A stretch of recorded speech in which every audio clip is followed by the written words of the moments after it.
Te invito a leer la Biblia en un año.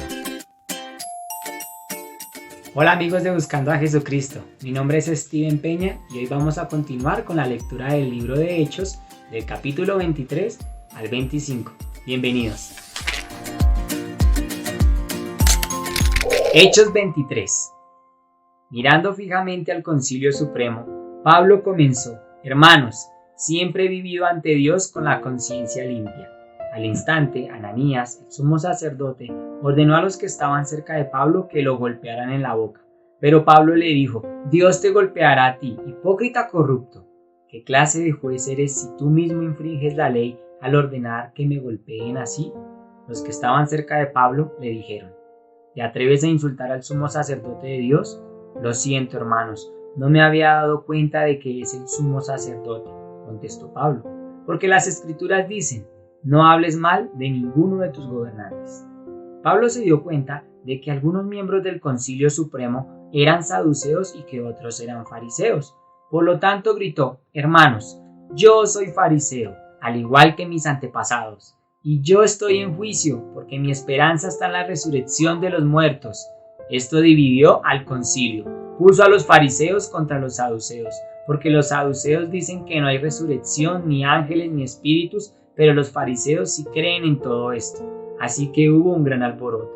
Algunos de los maestros de la ley religiosa, que eran fariseos, se levantaron de un salto y comenzaron a discutir enérgicamente. Nosotros no encontramos nada malo en él, gritaban.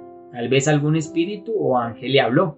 Como el conflicto se tornó más violento, el comandante tenía temor de que descuartizaran a Pablo, de modo que les ordenó a sus soldados que fueran a rescatarlo por la fuerza y lo regresaran a la fortaleza. Esa noche el Señor se le apareció a Pablo y le dijo: Ten ánimo, Pablo, así como has sido mi testigo aquí en Jerusalén, también debes predicar la buena noticia en Roma. A la mañana siguiente, un grupo de judíos se reunió y se comprometió mediante un juramento a no comer ni beber hasta matar a Pablo. Eran más de 40 los cómplices en la conspiración. Fueron a los sacerdotes principales y a los ancianos y les dijeron: Nos hemos comprometido, mediante un juramento, a no comer nada hasta que hayamos matado a Pablo. Así que ustedes y el Concilio Supremo deberían pedirle al comandante que lleve otra vez a Pablo ante el concilio. Aparenten que quieren examinar su caso más a fondo. Nosotros lo mataremos en el camino. Pero el sobrino de Pablo, el hijo de su hermana, se enteró del plan y fue a la fortaleza y se lo contó a Pablo. Pablo mandó a llamar a uno de los oficiales romanos y le dijo: Lleva a este joven al comandante, tiene algo importante que decirle. Entonces el oficial lo hizo y explicó: El prisionero Pablo me llamó y me pidió que le trajera a este joven porque tiene algo que decirle. El comandante lo tomó de la mano, lo llevó a un lado y le preguntó: ¿Qué es lo que quieres decirme? El sobrino de Pablo le dijo: Unos judíos van a pedirle que usted lleve mañana a Pablo ante el Concilio Supremo, fingiendo que quieren obtener más información. Pero no lo haga. Hay más de 40 hombres escondidos por todo el camino, listos para atenderle una emboscada. Ellos han jurado no comer ni beber nada hasta que lo hayan matado. Ya están listos, solo esperan su consentimiento. Que nadie sepa que me has contado esto, le advirtió el comandante al joven. Entonces el comandante llamó a 2 de sus oficiales y les dio la siguiente orden: Preparen a 200 soldados para que vayan a Cesarea esta noche a las 9. Lleven también 200 lanceros y 70 hombres a caballo. Denles caballo a Pablo para el viaje y llévenlo a salvo al gobernador Félix. Después escribió la siguiente carta al gobernador: De Claudio Lisias, a su excelencia, el gobernador Félix, saludos. Unos judíos detuvieron a este hombre y estaban a punto de matarlo cuando llegué con mis tropas. Luego me enteré de que él era ciudadano romano, entonces lo trasladé a un lugar seguro. Después lo llevé al Concilio Supremo Judío para tratar de averiguar la razón de las acusaciones en su contra. Pronto descubrí que el cargo tenía que ver con su ley religiosa, nada que merezca prisión o muerte en absoluto. Pero cuando se informó de un complot para matarlo, se lo envió a usted de inmediato. Les he dicho a sus acusadores que presenten los cargos ante usted. Así que esa noche Tal como se les había ordenado, los soldados llevaron a Pablo tan lejos como Antipatris. A la mañana siguiente, ellos regresaron a la fortaleza, mientras que las tropas a caballo trasladaron a Pablo hasta Cesarea. Cuando llegaron a Cesarea, lo presentaron ante el gobernador Félix y le entregaron la carta. El gobernador la leyó y después le preguntó a Pablo de qué provincia era. «De Cilicia», contestó Pablo. «Yo mismo oiré tu caso cuando lleguen los que te acusan», le dijo el gobernador. Luego el gobernador ordenó que lo pusieran en la prisión del cuartel general de Herodes. Hechos 24. 5 días después, Ananías, el sumo sacerdote, llegó con algunos de los ancianos judíos y con el abogado Tértulo para presentar su caso contra Pablo ante el gobernador. Una vez que hicieron entrar a Pablo, Tértulo presentó los cargos en su contra ante el gobernador con el siguiente discurso: «Usted ha dado un largo periodo de paz a nosotros, los judíos, y con previsión nos ha promulgado reformas. Por todo esto, Su Excelencia, le estamos muy agradecidos, pero no quiero aburrirlo, así que le ruego que me preste atención solo por un momento. Hemos descubierto que este hombre es un alborotador que constantemente provoca disturbios entre los judíos por todo el mundo. Es un cabecilla de la secta conocida como los nazarenos. Además, trataba de profanar el templo cuando lo arrestamos. Puede averiguar la veracidad de nuestras acusaciones si lo interroga usted mismo». Así que los demás judíos intervinieron, declarando que todo lo que Tértulo había dicho era cierto. Entonces, el gobernador le hizo una seña a Pablo para que hablara, y Pablo le dijo: «Yo sé, señor, que usted ha sido juez de asuntos judíos durante muchos años, por lo tanto, presento con gusto mi defensa ante usted. Con facilidad puedo averiguar que llegué a Jerusalén como no más de 12 días para adorar en el templo. Los que me acusan nunca me encontraron discutiendo con nadie en el templo ni provocando disturbios en ninguna sinagoga o en las calles de la ciudad. Estos hombres no pueden probar las cosas por las cuales me acusan. Pero admito que soy seguidor del camino, al cual ellos llaman secta. Adoro al Dios de nuestros antepasados y firmemente creo en la ley judía y en todo lo que escribieron los profetas. Tengo la misma esperanza en Dios en la que tienen estos hombres, la esperanza de que Él resucitará tanto a los justos como a los injustos. Por esto, siempre trato de mantener una conciencia limpia delante de Dios y de toda la gente. Después de estar ausente durante varios años, regresé a Jerusalén con dinero para ayudar a mi pueblo y para ofrecer sacrificios a Dios. Los que me acusan me vieron en el templo mientras yo terminaba una ceremonia de purificación. No había ninguna multitud a mi alrededor ni ningún disturbio, pero algunos judíos de la provincia de Asia estaban allí y ellos deberían estar aquí para presentar cargos si es que tienen algo en mi contra.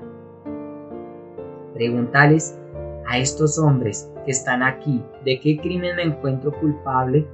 El Concilio Supremo Judío, excepto por una sola vez que grité: «Hoy se me juzga ante ustedes porque creo en la resurrección de los muertos». En ese momento, Félix, quien estaba bastante familiarizado con el camino, levantó la sesión y dijo: «Esperen hasta que llegue Lisías, el comandante de la guarnición. Entonces tomaré una decisión sobre el caso».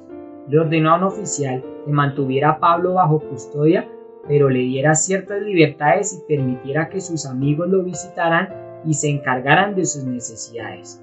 Unos días después, Félix regresó con su esposa, Drusila, quien era judía. Mandó llamar a Pablo y lo escucharon mientras les habló acerca de la fe en Cristo Jesús. Al razonar Pablo con ellos acerca de la justicia, el control propio y el día de juicio que vendrá, Félix se llenó de miedo. «Vete ahora», le dijo. «Cuando sea más conveniente, volveré a llamarte». También esperaba que Pablo lo sobornara, de modo que lo mandaba a llamar muy a menudo y hablaba con él. Pasaron 2 años así, y Félix fue sucedido por Porcio Festo. Y como Félix quería ganarse la aceptación del pueblo judío, dejó a Pablo en prisión. Hechos 25.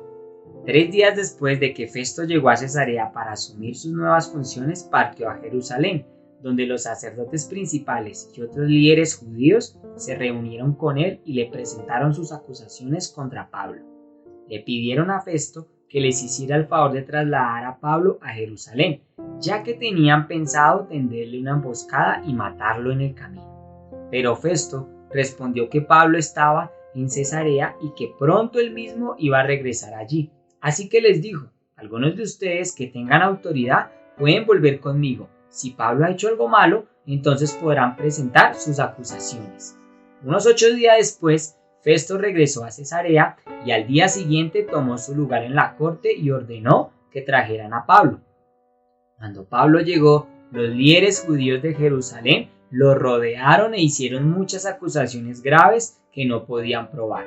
Pablo negó los cargos. No soy culpable de ningún delito contra las leyes judías, ni contra el templo, ni contra el gobierno romano, dijo. Entonces Festo, queriendo complacer a los judíos, le preguntó: ¿estás dispuesto a ir a Jerusalén y ser juzgado ante mí allá? Pero Pablo contestó: no, esta es la corte oficial romana, por lo tanto debo ser juzgado aquí mismo. Usted sabe muy bien que no soy culpable de hacer daño a los judíos. Si he hecho algo digno de muerte, no me niego a morir. Pero si soy inocente, nadie tiene el derecho de entregarme a estos hombres para que me maten. Apelo al César. Festo consultó con sus consejeros y después respondió: muy bien, has apelado al César, y al César irás. Unos días más tarde, el rey Agripa llegó con su hermana Berenice a presentar sus respetos a Festo. Durante su visita de varios días, Festo conversó con el rey acerca del caso de Pablo. Aquí hay un prisionero, le dijo, cuyo caso me dejó Félix. Cuando yo estaba en Jerusalén, los sacerdotes principales y los ancianos judíos presentaron cargos en su contra y me pidieron que yo lo condenara. Les hice ver que la ley romana no declara culpable a nadie sin antes tener un juicio. El acusado debe tener una oportunidad para que confronte a sus acusadores y se defienda. Cuando los acusadores de Pablo llegaron aquí para el juicio, yo no me demoré. Convoqué al tribunal el día siguiente y di órdenes para que trajeran a Pablo. Pero las acusaciones que hicieron en su contra no correspondían a ninguno de los delitos que yo esperaba. En cambio, tenían algo que ver con su religión y con un hombre muerto llamado Jesús, quien, según Pablo, está vivo. No sabía cómo investigar estas cuestiones, así que le pregunté si él estaba dispuesto a ser juzgado por estos cargos en Jerusalén. Pero Pablo apeló al emperador para que se resuelva su caso, así que di órdenes de que lo mantuvieran bajo custodia hasta que yo pudiera hacer los arreglos necesarios para enviarlo al César. Me gustaría oír personalmente a este hombre, dijo Agripa, y Festo respondió: mañana lo oirás.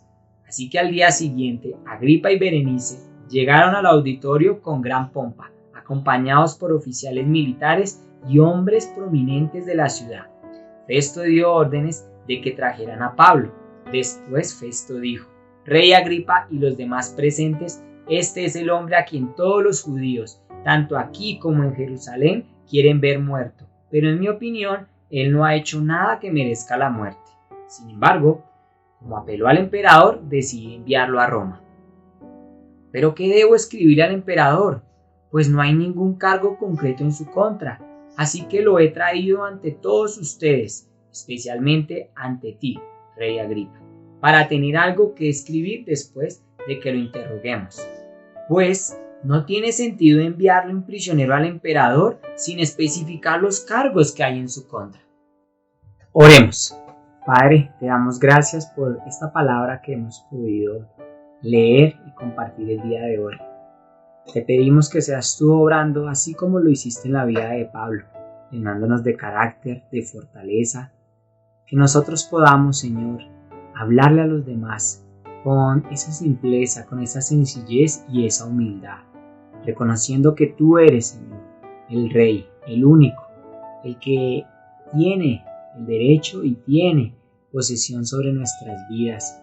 Gracias por permitirnos compartir estos 3 capítulos de hoy y permite que muchos más puedan escucharlos y puedan recibir esta enseñanza, puedan recibir, Señor, esa fortaleza que recibió Pablo.